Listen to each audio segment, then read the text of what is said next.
buhay ng tao ay kailangan kapag tayo ay nagbigay ng tulong o tayo o may humingi ng tulong sa atin, huwag tayo mag-expect ng kapalit. Huwag tayo mag-expect ng may babalik sa'yo dahil tinulungan mo yung tao.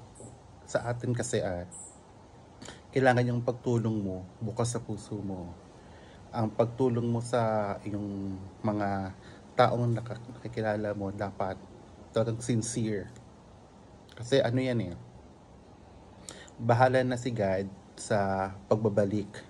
Bahala na si God sa lahat ng mga blessing na ipinagkakaloob mo sa kapwa mo. Siya magbibalik sa iyo ng siksikliglig lahat ng mga biyayang ipagkakaloob para sa iyo.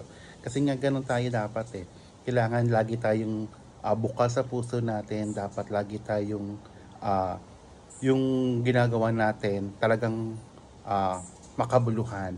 Mas marami tayong natutulungan, mas marami tayong napapasayang tao. Kasi nga minsan din, mas mabuti yung ikaw ang tumutulong kaysa ikaw yung tinutulungan. So, ganun ang buhay natin.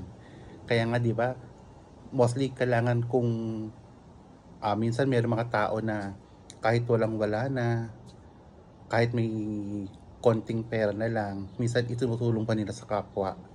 Dahil yun ay ginagawa nila na mas bukal pa sa puso nila ang kanilang ginagawa. Ganon tayo. Ganon din ang mga gawain natin. Kaya dapat mas lagi tayong sincere, but lagi tayong bukas sa pagtulong sa atin sa kapwa natin. Muli, maraming salamat po sa lahat ng ating mga followers.